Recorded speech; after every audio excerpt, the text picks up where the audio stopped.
Dear students, you are welcome to my online teaching classes. I am Shishpal Chauhan and today I have taken question answers on great books born out of great minds written by APJ Abdul Kalam. And this chapter is for BA Part 1 Semester 2. Okay, let's go ahead. These are examination style questions, short answer type questions. First question is, what is the culture of excellence according to Dr. Kalam? Doctor Kalam के अनुसार excellence का culture क्या होता है?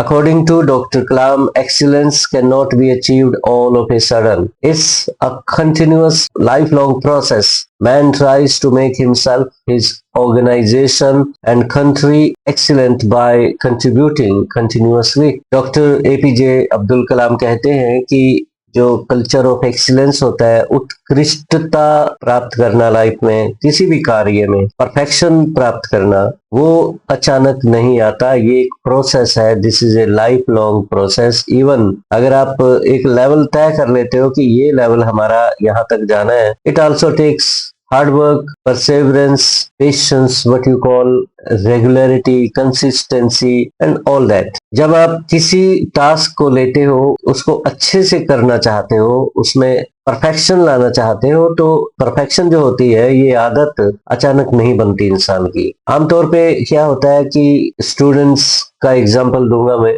वो अपने exam में highest marks लेना चाहते हैं। सपोज करो 90% प्लस करना चाह रहे हैं, तो चाहते तो सारे हैं, यहाँ तक पहुंचते बहुत कम है। कारण यही है कि they leave the process in between. जो प्रोसेस है, जो काम है उनका परफेक्शन तक पहुंचने का, उसको बीच में ही छोड़ देते हैं। तो परफेक्शन हर तरह से, मतलब चारों तरफ से जो आपका कार्य है, उसके हर पहलू को देखते हुए आगे बढ़ना होता है। आप आगे बढ़ते जाइए और आपको रास्ते मिलते जाएंगे परफेक्शन की ओर, और धीरे धीरे आपकी आदत बन जाएगी। आपका ये गोल तय हो गया, यहाँ तक पहुंच गए, देन सेट अनदर गोल। फिर एक लेवल और तय करिए कि और इससे ऊपर जाना, या यूं कहिए 90% आपका टारगेट है, तो पहले आप सपोज करो 50% पे आप यहाँ आते हो, तो 60% का टारगेट अचीव करिए, फिर 70 का करिए। इस तरह लेवल अपने बढ़ाते जाइए धीरे धीरे। You can not jump all of a sudden. आप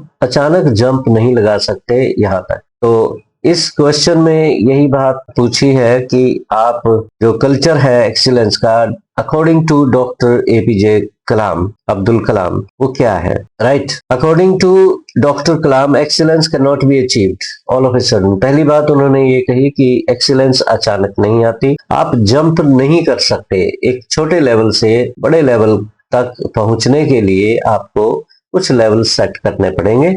man tries to make himself, his organisation and country. यहाँ पे एग्जांपल दिया है कि आदमी खुद को, मान लो आप अपनी पर्सनैलिटी को डेवलप करना चाहते हैं, यहाँ तक जाना चाहते हैं, कोई रोल मॉडल है आपका, ये रोल मॉडल की क्वालिटीज है, उसमें कई गुण होंगे जो आप उसमें एब्जॉर्व करना चाहते हैं अपने आप में। पहले एक गुण लाइए, ये लेवल आपका तय हो गया, आदत बनाइए इसकी, फिर सेकंड लेवल तक जाइए, फिर ये दूसरा गुण उसमें आ गया। इस तरह 5-6 क्वालिटीज अगर किसी की पर्सनैलिटी में दिख रही हैं आपको, तो आप उन गुणों को एब्जॉर्व करिए, प्रैक्टिस करिए उनकी, और एक एक लेवल, एक एक गुण को लेवल मान के चलिए और वहां तक पहुंचिए। तो इस तरीके से आप अपने आप को डेवलप कर सकते हो। या ऑर्गेनाइजेशन में आप हो किसी, तो उसको ऑर्गेनाइजेशन के प्रॉफिट को बढ़ाने के लिए आप लेवल तय कर सकते हो। या फिर कंट्री की सेवा करना चाहते हो, उसमें भी लेवल आप बनाइए। धीरे धीरे आप अपने लेवल्स तक पहुंच जाओगे। टू अचीव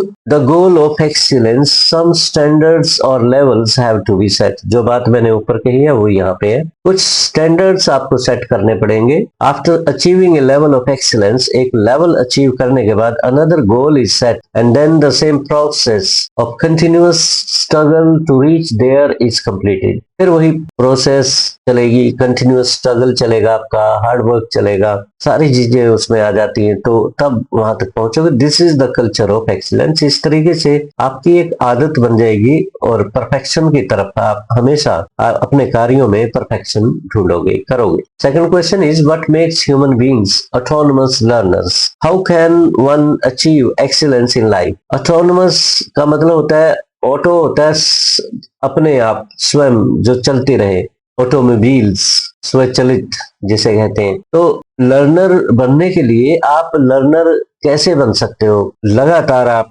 लर्नर की जो इच्छा होती है या कोई भी चीज सीखने की इच्छा आप में कैसे आएगी? स्वचालित, यानी कि कोई मोटिवेट कर दे, एक दिन के लिए आप लर्नर बन गए हो फिर वहीं आ गए हो। नो, अपने आप एक भूख अंदर, जो एक भूख जो होती है कुछ लर्न करने की, वो कैसे आएगी? और एक्सीलेंस आप कैसे प्राप्त कर सकते हो? एक्सीलेंस का क्वेश्चन ऊपर डिस्कस हुआ है तो उसको भी इसमें ऐड कर देना। Reading books continuously is the first step to reach the destination of excellence. आप जानते ही हैं कि कलाम कहते हैं कि लगातार पुस्तकों को पढ़ना आपको अपनी मंजिल तक ले जा सकता है, जो एक्सीलेंस का डेस्टिनेशन है, आपका लक्ष्य है, वहां तक पहुंचा देगा। By reading books we acquire knowledge.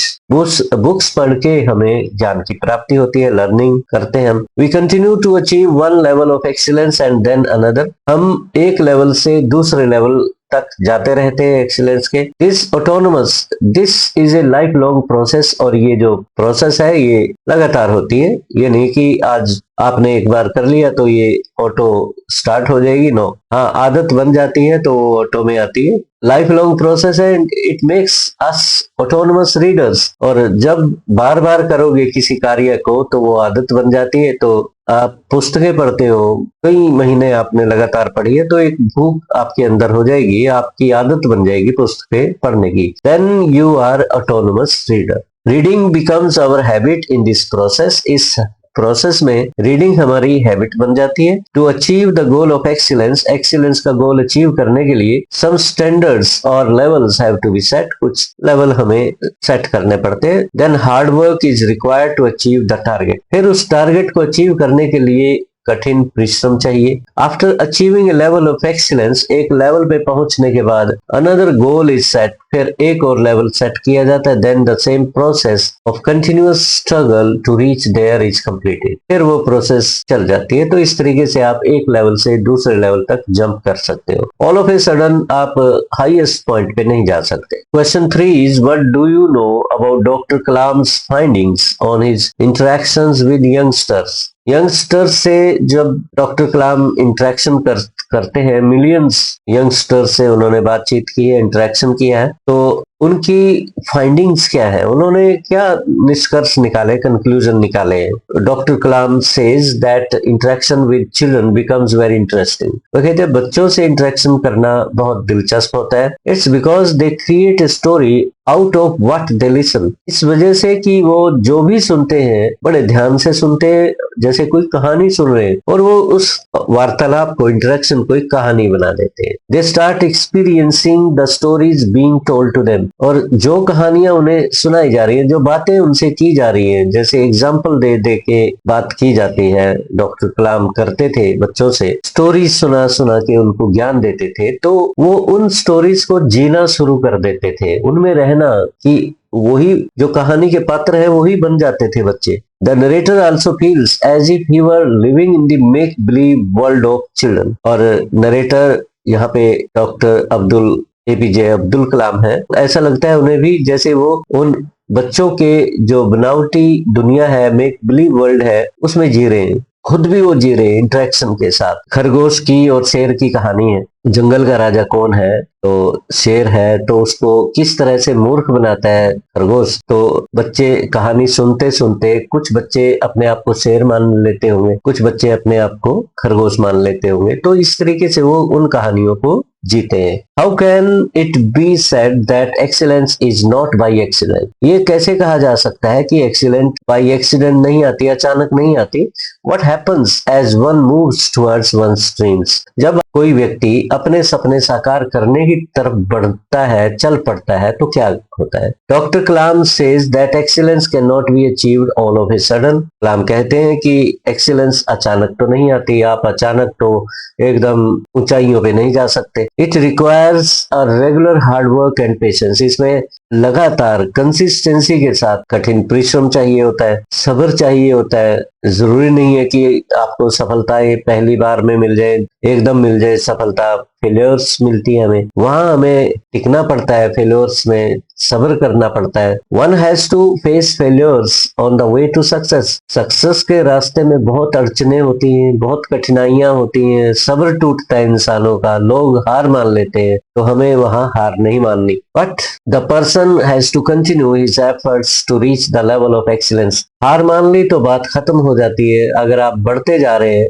तो आप एक्सीलेंस के लेवल की तरफ बढ़ते जाओगे, अगर आप में पेशेंस है। If one level of excellence is achieved, अगर एक लेवल आप अचीव कर लेते हो, प्राप्त कर लेते हो एक्सीलेंस का, तो another level is to be stepped up, तो दूसरा लेवल आपको स्टेप अप करना पड़ेगा। आप एक ऊंचाई तक पहुंचे, जैसे मैंने एग्जांपल दिया, आप 50% वाले हो, 90 तक जाना चाहते हो, तो आप पहले 60 तक जाइए, फिर 70 तक जाइए, इस तरह लेवल सेट करिए, राइट। उसके अनुसार आप अपनी कैपेसिटी के अनुसार मेहनत करिए और ऊपर की तरफ बढ़ते जाइए। The same process repeated till the final goal is achieved. उसी तरह की ये एक स्टेप से दूसरे स्टेप तक जाओगे तो सेम प्रोसेस, मेहनत की, सब्र की, पेशेंस जिसे कहते हैं, वो सारी चीजें आपको करनी पड़ेंगी। Question number 5 is how does one excellence multiply one's potential. बहुत बढ़िया क्वेश्चन है। इस क्वेश्चन में ये पूछा गया कि हमें ये बताना है कि एक जो एक्सीलेंस का लेवल है, हाउ डज वन एक्सीलेंस, एक लेवल तक आप पहुंचे,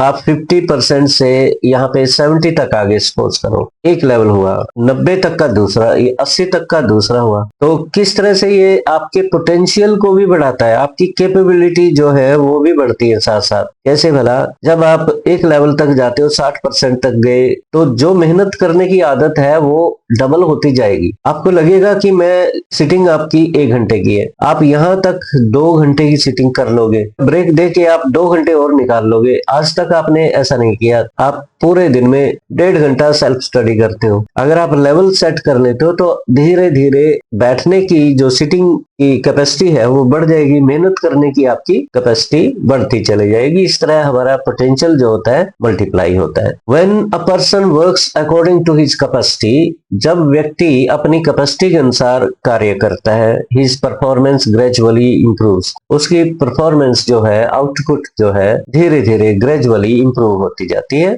एज परफॉर्मेंस इंक्रीजेस, जैसे जैसे परफॉर्मेंस बढ़ती है, फल उसे अच्छा मिलने लग जाता है और अधिक इंस्पायर होता है काम और करने के लिए, और मेहनत करने के लिए इंसान प्रेरित होता है। It inspires the individual to expand his potential further, तो व्यक्ति अपनी पोटेंशियल को, कैपेसिटी को और फैला देता है और बढ़ा देता है कि इस लेवल तक मैं पहुंच गया, 70% तक पहुंच गया, तो इसका मतलब अगर मैं इस मेहनत को डबल अप कर दूं, दुगना कर दूं, तो मैं 90 तक पहुंच सकता हूं। तो इस तरह से पोटेंशियल बढ़ता जाता है। इन this process of self growth, ये जो अंदर ग्रोथ होती है इंसान के, one should focus on competing with one self, इसमें खुद को ही कंपीट करना है। आपको जो 50% वाला आपके अंदर है व्यक्ति, उसको हराना है और आपको 70 तक जाना है। आप कंपीट अपने लिए कर रहे हो, अपने आप से कर रहे हो, ये नहीं कि उस बच्चे को, दूसरे स्टूडेंट को आप कंपीट कर रहे हो कि उससे आगे निकलना है। पहले अपने आप को कंपीट करिए। जब एक 90 के लेवल पे पहुंच जाओगे, फिर आपकी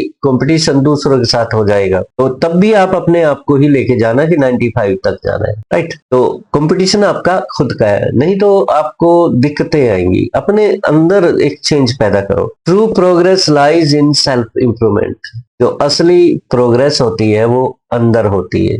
तो compete करो, अपने आप को करो, rather than comparing with other, अपने आप को दूसरों के साथ कंपेयर ना करो, क्योंकि उनकी कैपेसिटी अलग है, आपकी कैपेसिटी अलग है, उनकी आदतें अलग है, आपकी आदतें अलग है। तो आप अपने अंदर ही सुधार करोगे तब उस लेवल तक पहुंच पाओ। Question number 6, what do children want to become, बच्चे क्या बनना चाहते हैं। जब कलाम उनसे पूछते हैं कि आप क्या बनना चाहते हैं, तो क्या बताते हो। वेयर डू दे लिव, वो कहाँ रहते हैं, किस दुनिया में रहते हैं। What do children absorb when they grow up, जब वो ग्रो अप होंगे तो अपने अंदर वो एब्जॉर्ब क्या करते हैं, अपने अंदर क्या जज़ब करते हैं, क्या क्वालिटीज जज़ब करते हैं। Children live in their own make believe world, Kalam कहते हैं कि बच्चे अपनी कल्पना के संसार में रहते हैं, अपने कल्पना की दुनिया में रहते हैं, फुल ऑफ वंडर, जिसमें अद्भुत चीजें घटती हैं, कल्पना है। When asked what they want to become in life, they often excitedly respond with dreams of becoming astronauts, pilots, soldiers, doctors, और sailors.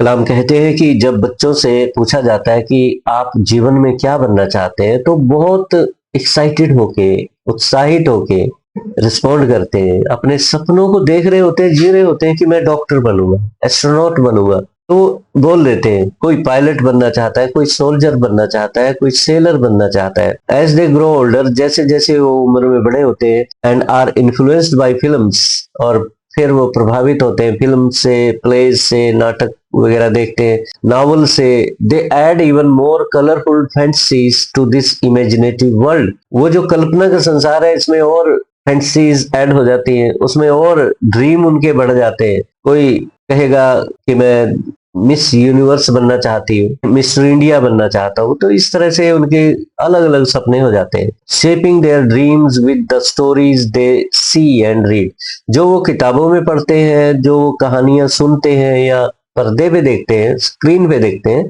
तो उसी के अनुसार उनके सपने शेप ले लेते हैं। तो सातवां question, what according to the writer actuated the great epic writers to write such great epics. लेखक कहते हैं कि जो ग्रेट राइटर्स हुए हैं, जिन्होंने ग्रेट एपिक्स लिखे हैं, जिनका एग्जाम्पल इस बुक में, इस लेसन में अब आएगा, तो किस वजह से वो इतने महान लेखक बन पाए, या उन्होंने इतने महान एपिक लिखे, उनमें क्या क्वालिटी थी, किस वजह से। What has been said about the working of life force? Life force के बारे में आप क्या जानते हैं, उनके कैसे ये काम करती है। It was life force that inspired the great men like Goethe, William Shakespeare and Maharishi Valmiki to write great epics. लेखक कहते हैं कि हर व्यक्ति के अंदर एक लाइफ फोर्स होती है, अगर उसको फॉलो करें, उसको ना भूलें, हर वक्त उस पर ध्यान रखें, तो आप कहीं से कहीं जा सकते हो, अपने टैलेंट को आप बढ़ा सकते हो। सिर्फ जरूरत यह है कि उस लाइफ फोर्स को आपको ध्यान में रखना है, टेंशन रखना है उसमें पूरा। लोग भूल जाते हैं अपने अंदर के टैलेंट को, उस फोर्स को, एकदम उछाल आता है कि ये बनना चाहिए तुम्हें। तो ये जो लेखक हैं बड़े बड़े, गेटे का एग्जाम्पल दिया, विलियम शेक्सपियर का एग्जाम्पल दिया, महर्षि वाल्मीकि जी का एग्जाम्पल दिया, तो ये इन्होंने जो लिखा अपनी लाइफ फोर्स की बात मानते हुए लिखा। It's said that life force is present in every person. ये कहा जाता है कि लाइफ फोर्स हर व्यक्ति में होती है। एज लाइफ एडवांसेस, जैसे जैसे लाइफ बढ़ती जाती है उम्र में, most people get lost in the world affairs. दुनिया के चक्कर में लोग फंस जाते हैं, दुनिया मटेरियलिज्म में फंस जाते हैं। Their life force fails to inspire them. जो असली दुनिया है अंदर की, उसको भूल जाते हैं, लाइफ फोर्स को भूल जाते हैं, वो उन्हें प्रेरित नहीं करती। अब मान लो कोई सिंगर बनना चाहता है, उसमें काबिलियत है, टैलेंट है, परंतु जो रोजी रोटी का चक्कर है उसको वो छोड़ देते हैं, उसमें खो जाते हैं, टैलेंट उसका वेस्ट हो जाता है। But some great souls keep their life force alive and utilise it. परंतु कुछ महान आत्माएं ऐसी होती हैं जो अपनी लाइफ फोर्स को पूरा याद रखती हैं, उसको बढ़ाती हैं और यूटिलाइज करती हैं। What influence does a story have on our mind? हमारे माइंड पे कहानी का क्या असर होता है? Stories help us find out the solutions to difficult problems. कहानियां जो होती है सिर्फ एंटरटेनमेंट के लिए नहीं होती, उनमें इंस्ट्रक्शन होती है, मॉरल वैल्यूज होती हैं, हमारे जीवन की समस्याओं को सॉल्व करने में वो मदद करती हैं। They prepare us mentally to face different types of odd situations. जब आप कहानियां सुन रहे हैं, सपोज करो जैसे कि पंचतंत्र की कहानियां हैं, दूसरी कहानियां हैं, मॉरल गिविंग कहानियां, एनेक्डोट्स हैं, तो सभी में हमें कुछ ना कुछ नॉलेज मिलता है, मॉरल वैल्यूज मिलती है। एक कहानी चलती है कि एक बार वायु देवता और सूर्य देवता में लड़ाई होगी, तो अपने आप को बड़ा प्रूव करने के लिए उन्होंने ये इस बात पे कंप्रोमाइज किया कि सड़क पे जो व्यक्ति जा रहा है, अगर उसका कोई कोट उतार देगा तो वो बड़ा है। हवा सोचने लगी, वायु देवता सोचने लगे कि मैं तेज हवा चलाऊंगा, उसका कोट अपने आप उतर जाएगा। तो कंपटीशन शुरू हो गया, हवा ने पूरा जोर लगा लिया, वायु देवता ने, तो उसका कोट नहीं उतर पाया। फिर सूर्य देवता की बारी आई, सूर्य देवता ने प्रचंड गर्मी पैदा कर दी, और कोट क्या, उसने अपनी कमीज भी उतार। तो कहते हैं कि घमंड का सर नीचा, हमें वैसे ही बिना मतलब के हमें घमंड नहीं करना चाहिए। तो ये क्या सिखाती है हमें? घमंड नहीं करना चाहिए। तो हर कहानी में कुछ ना कुछ मॉरल वैल्यू होती है। और they prepare us mentally to face different types of odd situations. कहानियां हमें जो वैल्यूज सिखाती हैं, उससे हम जीवन में कठिन से कठिन समस्या का समाधान करने में सक्षम हो जाते हैं। They work like flight simulations. Flight simulation क्या होता है कि जब पायलट्स को ट्रेनिंग दी जाती है, उन्हें एकदम ऐसा नहीं है कि जहाज में बैठा दिया, फाइटर जेट में बैठा दिया, उड़ो, ऐसा नहीं होता। एक सिचुएशन ऐसी पैदा की जाती है, बिठाते हैं फाइटर जेट में, परंतु वो एक बनावटी होता है। उन्हें लगेगा कि वो ऊपर उड़ रहे हैं और अड़चने पैदा करेंगे। ट्रेनिंग देने के लिए एक वर्चुअल वर्ल्ड उसके लिए तैयार कर देते, वर्चुअल स्पेस तैयार कर देते जिसमें उसे उड़ना होता है, और बैड वेदर कंडीशंस क्रिएट करेंगे, हर्डल क्रिएट करेंगे ताकि वो एक सफल पायलट बन सके। तो जीवन में ऐसा ही होता है। जब हम कहानी सुन रहे होते हैं जिसमें सभी बच्चे अपने आप को आइडेंटिफाई कर लेते हैं, मान लो फिल्म देख रहे हैं और वो मुश्किल में हीरो पड़ा हुआ है, तो उस मुश्किल से कैसे निकलेगा, तो वो खुद अपने आप को ही निकाल रहे होते हैं बच्चे। तो वो जो जिस तरीके से वो कठिन स्थिति से बाहर निकला, तो वो लेसन बच्चों के या किसी व्यक्ति के दिमाग में समा जाएगा, एब्जॉर्ब हो जाएगा। दे work like flight simulations in which pilots are prepared to face difficult situations that they may face in real life. Real life में जो समस्याएं आती हैं तो उसको फेस करने में पायलट्स को ट्रेनिंग दी जाती है। इसी तरह से कहानियां जब सुनते हैं, हम पुस्तकें पढ़ते हैं, तो करेक्टर्स से हम आइडेंटिफाई करते हैं अपने आप को। तो जिस समस्या में वो करेक्टर है, किस तरीके से निकलता है, वो सारी बातें हम सीखते हैं। Question is, story telling has evolved like our behaviour. जिस तरीके से हमारा बिहेवियर इवॉल्व होता है, प्रोसेस में होता है, प्रोग्रेस करता है, उसी तरह से स्टोरी टेलिंग भी प्रोग्रेस करती है। दोनों स्किल के रूप में लीजिए। जैसे स्किल होती है स्टोरी टेलिंग, ये एकदम नहीं आती। The writer says that the art of story telling does not come all of a sudden to a person. ये आर्ट भी अचानक नहीं आता। It requires constant practice. इसके लिए प्रैक्टिस चाहिए लगातार। Human behaviour also does not become perfect at once. हमारा बिहेवियर, ह्यूमन बिहेवियर अचानक परफेक्ट नहीं होता, उसमें काबिलियत एकदम वो पूरी परफेक्शन उसमें नहीं आती। पूर्ण व्यवहार होता है, पोलाइट व्यवहार होता है, वो अचानक नहीं आता, सीखना पड़ता है। छोटे बच्चे को सिखाते हैं कि बड़ों से कैसे बात करनी है, अदब क्या होता है, सॉरी किस तरह से विनम्रता लानी होती है व्यवहार में, किस तरीके से बात करनी होती है लोगों से, वो सारी सीखने की बातें होती है। One has to review. और अपने आप को जब आप अपने व्यक्तित्व को निखारते हो तो रिव्यू करते हो, अपनी कमियों को देखते हो, उनको ठीक करने की चेष्टा करते हो। And practice towards perfection. अपने व्यवहार को ठीक करने में भी आप लेवल तय करोगे, यहाँ तक पहुंचे, फिर सेकंड लेवल पे जाओगे। इस तरीके से रिव्यू करते जाओ, कमियों को ठीक करते जाओ, जिस तरीके से स्टोरी टेलिंग आप ठीक करते हो। कोई भी कला सीखते हो उसमें लेवल होते हैं, आप धीरे धीरे आगे की तरफ बढ़ते हो। What are the negative aspects of storytelling? Important question है। स्टोरी टेलिंग में नेगेटिव एस्पेक्ट्स क्या होते हैं? कलाम also warns against the negative impact of some stories. Kalam negative impact के बारे में भी कहते हैं कि जो कहानियां होती है, जरूरी नहीं है कि सभी कहानियां प्रेरणादायक होती हैं, मोटिवेटिंग होती हैं, कई कहानियां डैमेजिंग होती हैं। He points out the negative impact of harmful or shallow stories on human minds. सब तरह की कहानियां होती है। एग्जाम्पल लेते हैं यहाँ पे। कई कहानियां ऐसी होती है जो बच्चों को, बड़ों को वायलेंस के लिए इनकरेज कर रही होती है, हेट्रेड के लिए, घृणा के लिए, बैड बिहेवियर के लिए प्रेरित कर रही होती है, डिस्ट्रैक्ट कर रही होती है यंग माइंड्स को बेकार की कंटेंट दिखा के। जैसे रील्स में होता है, आप वीडियोस देखते हो तो मिसलीडिंग कंटेंट होते हैं, गलत कंटेंट होते हैं, उनको आप देखोगे तो आपके चरित्र पे उसका कुप्रभाव पड़ेगा। प्रमोटिंग फॉल्स वैल्यूज और अनरियलिस्टिक फैंटेसीज। कई बार फॉल्स वैल्यूज प्रमोट कर रहे होते हैं। ये डिपेंड करता है कि आप गलत साइड पे जाओगे या सही साइड पे जाओगे, तो ये माइंड पे आपके डिपेंड करता है। आपकी माइंड में रीजनेबिलिटी होनी चाहिए, एनालिटिकल स्किल होनी चाहिए, आपको पता होना चाहिए what is right and what is wrong. तो कुछ कहानियां, एडवर्टीजमेंट्स आपको गुमराह कर सकती हैं।